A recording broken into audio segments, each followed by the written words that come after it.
Hello viewer, আজকে নতুন আরেকটা টপিক সম্পর্কে জানবো। সেটা হলো, অনেকে ইতিমধ্যে জানেন যে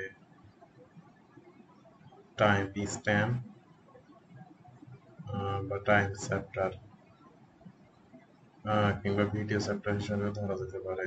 এটা সুবিধা বিশেষ করে যারা আহ, আহ, বড় সফটওয়্যার যেমন ইট্যাবস কিংবা বড় এক্সেলের কোনো একটা বড় লং ভিডিও তৈরি করে, 10 মিনিট, 20 মিনিট কিংবা 30 মিনিট।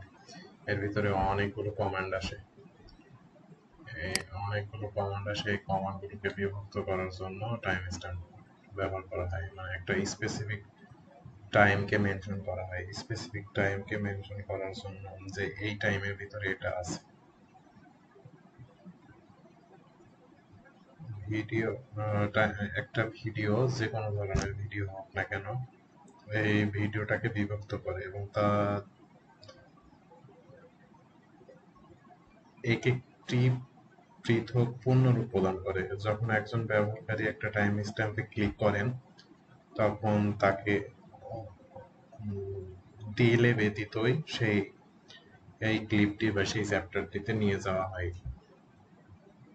তো আমরা যদি দেখতে চাই যে টাইম স্ট্যাম্প কিভাবে তৈরি করে, তাহলে আমাদের একটা ভিডিওতে যেতে হবে। ভিডিওতে যেতে হবে। এটা একটা ভিডিও, যেটা আমি ভাবছি টাইম স্ট্যাম্প করবো। তো এখানে অনেকগুলি কমান্ড আছে।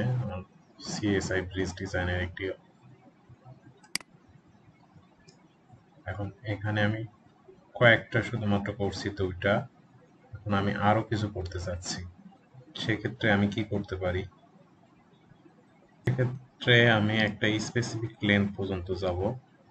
স্পেসিফিক লেন্থ, ভিডিওর স্পেসিফিক লেন্থ বা টাইম পর্যন্ত যাব।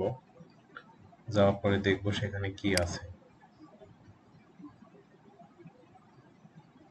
ধরা যাক আমি একটা পোর্শন আসলাম 2 মিনিট 49 সেকেন্ডে। 2 মিনিট 49 সেকেন্ডে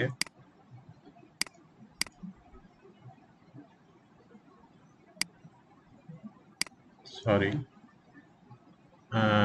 আমি আসছি 3 মিনিট 42 সেকেন্ডে। 3 মিনিট 42 সেকেন্ডে আছে bridge object abutment assignment. 3 minute 42 সেকেন্ডে আছে ব্রিজ অবজেক্ট অ্যাবার্টমেন্ট অ্যাসাইনমেন্টের জন্য আমি তাহলে আরেকটা এডিটিং অপশন নিয়ে রেখেছি। আমি এখানে 3 মিনিট 42 সেকেন্ডে যাব। 3 মিনিট 42 সেকেন্ড। 42 সেকেন্ডে আমার টাইটেল দেওয়া আছে bridge object abutment assignment. Bridge object abutment assignment. Bridge object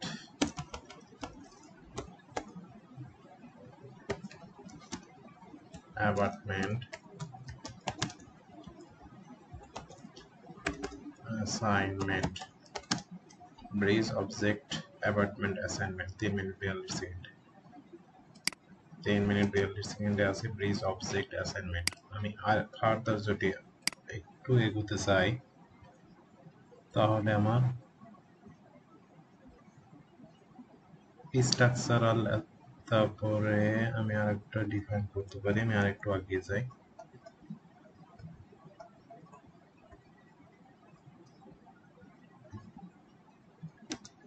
bridge object data, এটা আছে 4 মিনিট 40 সেকেন্ডে। 440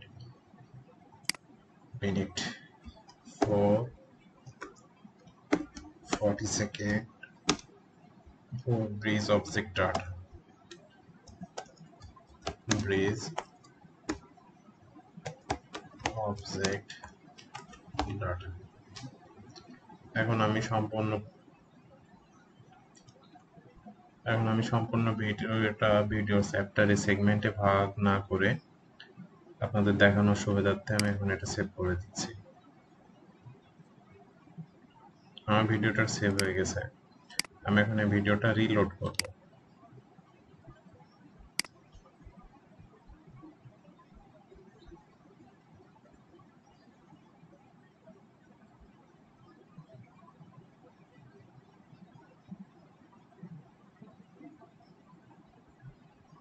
দেখেন এখানে আমার অবজেক্ট চলে এসেছে, ব্রিজ অবজেক্ট ডাটা। আমি যদি ব্রিজ অবজেক্ট ডাটাতে ক্লিক করি তাহলে আমি ব্রিজ অবজেক্ট ডাটাতে চলে যাব। Bridge object data,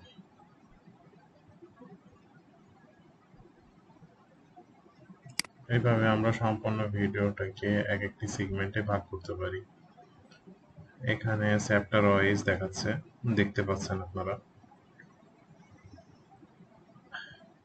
bridge object data, এছাড়াও এটি অন্যভাবে অ্যাড করা যায় টিউববাডির মাধ্যমে। এখানে আমার ইনস্টল দেওয়া আছে, যদি আমি প্রিমিয়াম ইউজার না। এখানে অ্যাড চ্যাপ্টার, কিন্তু আমি এটা ইউজ করতে পারবো না যেহেতু আমি প্রো ইউজার না। আমাকে প্রো ইউজার কিংবা আরো আপগ্রেডেড ইউজার হতে হবে, তারপরে আমি টিউববাডির সব সুবিধাগুলো পাবো। এটা হয়তো আমার মতন নতুন ইউজারদের জন্য কিংবা রেয়ার ইউজারদের জন্য এই অ্যাড চ্যাপ্টারটা সুবিধাজনক নয়, কারণ একটা ভিডিওর সম্পূর্ণ অংশ একজন ভিউয়ার দেখবে না। তবে ভিডিওটি বেশ পপুলার হওয়ার জন্য বেশ উপকারী। নিজের ব্যবহারের জন্য টিউববাডি কিংবা এই টাইম চ্যাপ্টারটা ব্যবহার করা যেতে পারে। টাইম চ্যাপ্টারটা ব্যবহার করলে ডিরেক্ট আমি আমার যে কমান্ডটি প্রয়োজন আমার সফটওয়্যারে সেখানে যেতে পারবো। ভিডিওটি ধৈর্য সহকারে দেখার জন্য আপনাদের ধন্যবাদ। আপনাদের যদি কোনো মতামত থাকে অবশ্যই জানাবেন, আর আমার ভিডিওগুলো থেকে উপকৃত হলে অবশ্যই আপনাদের ফিডব্যাক দেবেন। ধন্যবাদ।